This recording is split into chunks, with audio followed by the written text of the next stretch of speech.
It's Skidmark Security nil, Brock Lesnar 1. Welcome back, guys, to your SmackDown review for the 25th of February 2022. We are approaching WrestleMania. I believe this was the 5th last show before WrestleMania for SmackDown. So 4 more SmackDowns until the big night, or should I say the big 2 nights. WrestleMania 38 will be a night 1 and night 2 spectacle, just like it has been for the past few years. Personally, I prefer the one night. I think you kind of weaken WrestleMania by having it over 2 nights. But here, I get it. Maybe they were doing it originally just because of COVID. COVID's passed now. I'm hoping for next year they'll go back to a one-night WrestleMania. But I've got a feeling they might stick around and have it 2 nights. You know, 2 nights. It's too.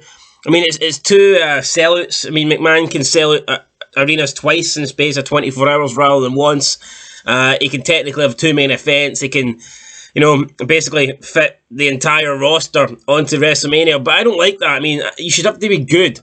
You should have to have had an impressive year, in my opinion, to get on a WrestleMania card. WrestleMania is not for every single person employed by WWE. In my opinion, it weakens it. So, yeah, no, I preferred it back in the day when you could have been a solid mid-carder and you might still have missed out on a WrestleMania match. So I wish we would go back to that. But here, this isn't a rant about WrestleMania. This is a SmackDown review. Unfortunately, it's a SmackDown review. I'd rather do a rant on WrestleMania. But here we go. Kick off the show with a promo package. The road to the biggest WrestleMania match of all time. Is this the biggest WrestleMania match of all time? No. I mean, it can't be purely just for the fact that it's in a shit era. So for that reason alone, it cannot be the biggest WrestleMania match ever. But it does feel big. I will give WWE that. It feels bigger than any WWE Championship match we've had in recent history. It does. So fair play to them. The promo package was really good. It's going to be champion versus champion. And you got to give WWE credit. This is one thing that they still do really well. Promo packages, when they're trying to hype up matches, you know, they really do a good job of it. Even if they haven't got the best material to work with. For example, the Roman Reigns Goldberg promo for Elimination Chamber, there was barely any footage to use. I mean, Goldberg had literally done nothing apart from tell Roman Reigns you're next. Yet they made a really good 3-minute package, highlight package out of that. I don't know how they done it. We've seen the recent package that they did for Taker for getting inducted into the Hall of Fame. That was fucking epic. That was absolutely phenomenal. Where it showcased his entire career. That lasted about 7 minutes. That was the best thing on Elimination Chamber. And this was pretty decent as well. Obviously nowhere near to the level of the Undertaker package, but still, it was pretty good. And yeah, it sets up champion versus champion. And aye, good stuff. Then we move on to Ronda Rousey. She's been interviewed by Michael Cole. Charlotte Flair comes out, says that she's going to send Ronda Rousey home and she can work on baby number 2. Says she's been taking it easy on her lately because she's had one arm. Just another garbage promo from Charlotte Flair. I mean, looks more and more like a man every day. Don't want to see her. Never wanted to see her. Want to see her even less now.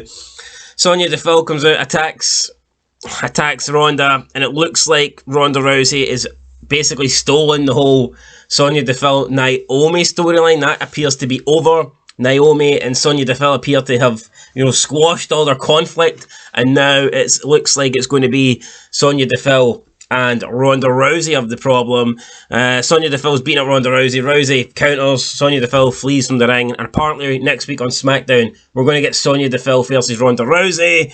I mean, it would be cool to see Ronda Rousey in action. But, I mean, let's not get ahead of ourselves. It's probably going to be like a 30-second match. Even if it goes that long, I'll be surprised. Oh, I don't get it. I mean, Sonya Deville is a mixed martial artist. Even though she's nowhere near on the level of Ronda Rousey, they should at least be able to do a semi-competitive match, They shouldn't have a match where Ronda Rousey just completely dominates and pins them wherever she wants.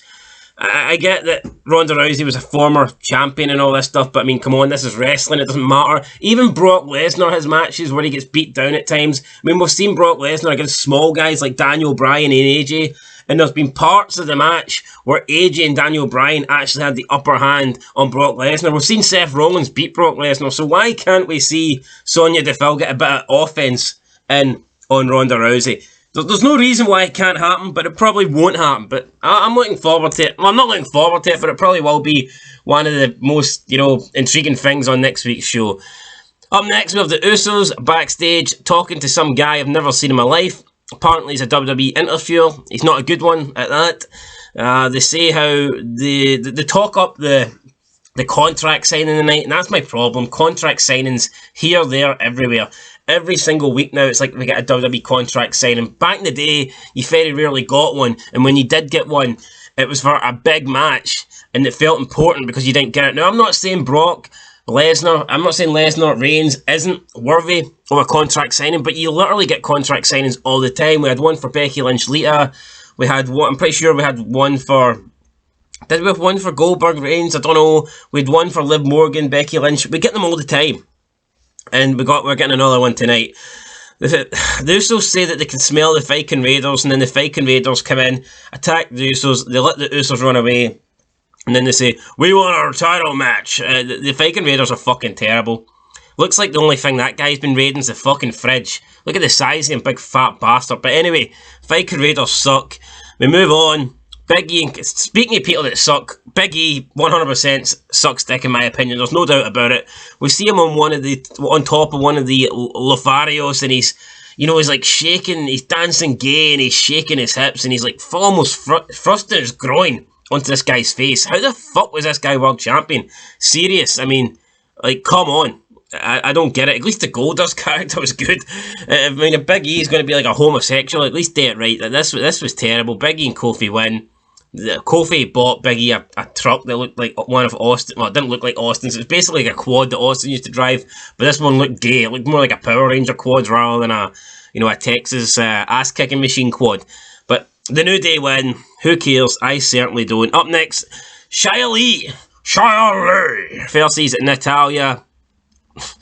The commentary was all over the place here. I don't know what was wrong with Pat McAfee tonight, but he sounded depressed. Michael Cole didn't sound himself either.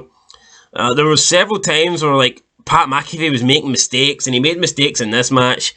He said something about Xia Li almost remained undefeated. She kicked out, and he said Xia Li almost remained undefeated. Well, she didn't almost remain. She still remained undefeated because she didn't get beat here. But nah, Pat McAfee made a mistake. Michael Cole corrected him.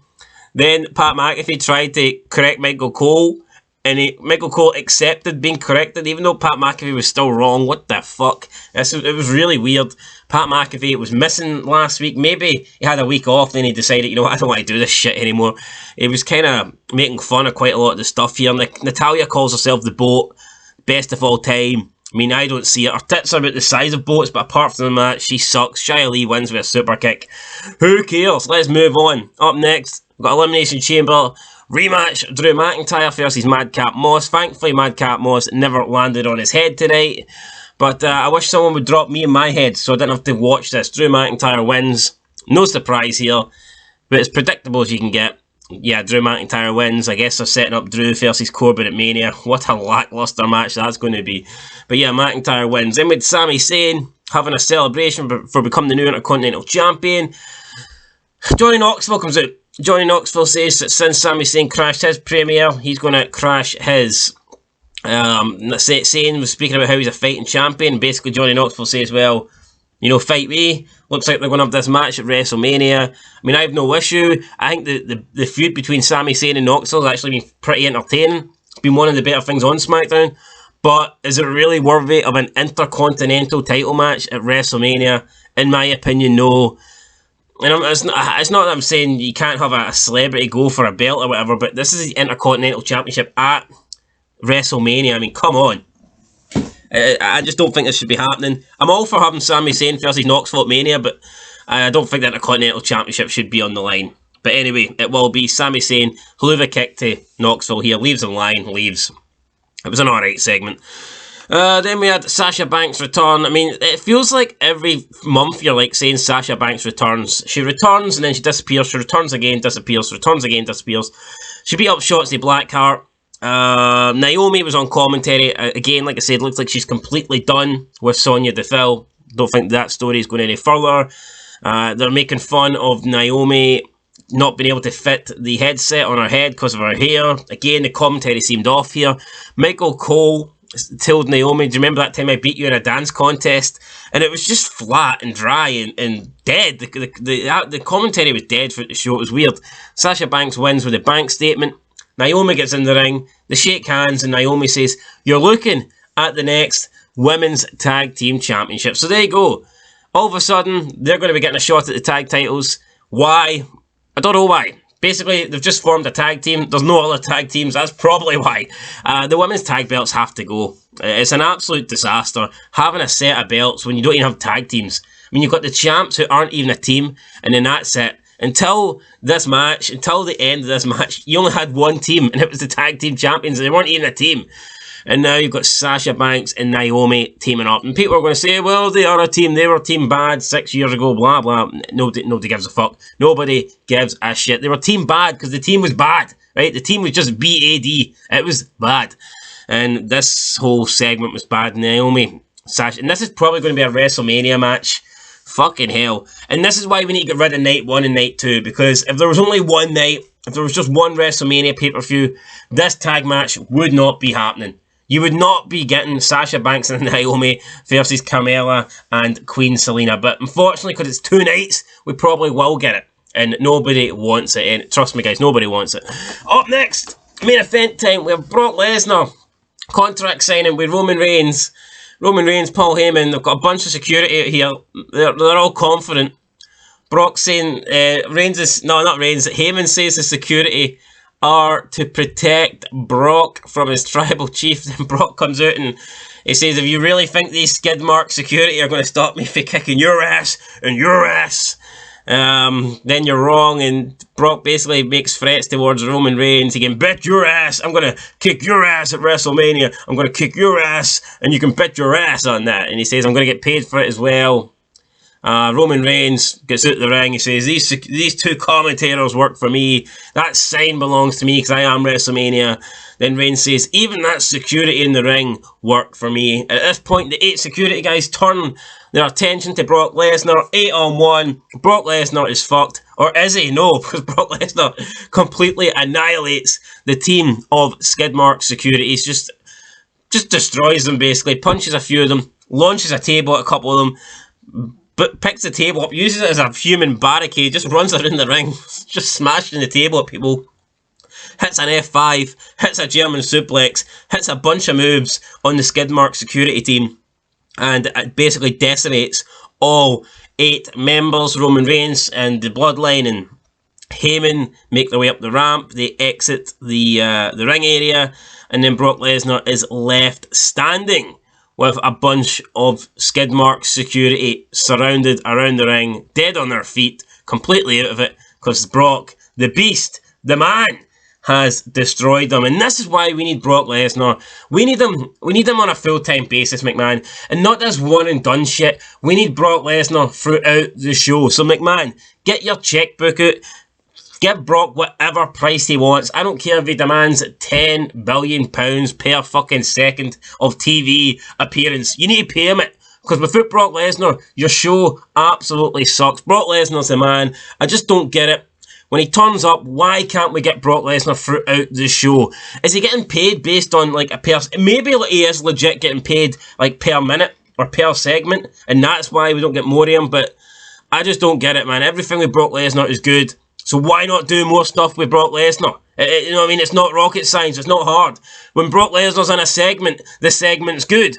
If Brock Lesnar's in 3 segments per show, you're going to have 3 good segments. Why not put him in at least 3 segments, you know? Like, why the fuck would you not do it? But no, we get Brock Lesnar in 1 segment, then we get the boat Natalya. I mean, fuck off, Natalya. If you don't put her in a segment, she's going to go and cry on Twitter. I mean, let's be real. Brock Lesnar's, like, he's in the $10 million tier, and Natalya, she doesn't even belong in the $1 tier. She's like 1 fucking cent.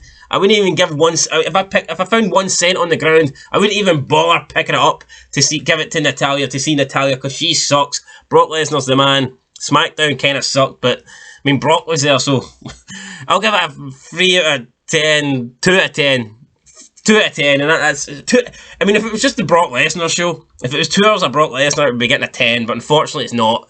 I mean, Sami Zayn Knoxville, I guess, was alright, but apart from that, Everything else sucked. So yeah, guys, there you go. 2 out of 10. Brock Lesnar dominates Roman Reigns' security. And now we're just 4 weeks away for WrestleMania. Maybe we'll get a Brock Lesnar. I mean, if Brock Lesnar can throw around security, why can't we have a Brock Lesnar match? Why can't Brock Lesnar take on the Usos? That's what I think is going to happen. Well, that's at least what I would do. Brock Lesnar's Usos in the next couple of weeks. Do it! Anyway, that's it. 2 out of 10, guys. Until next time. Peace.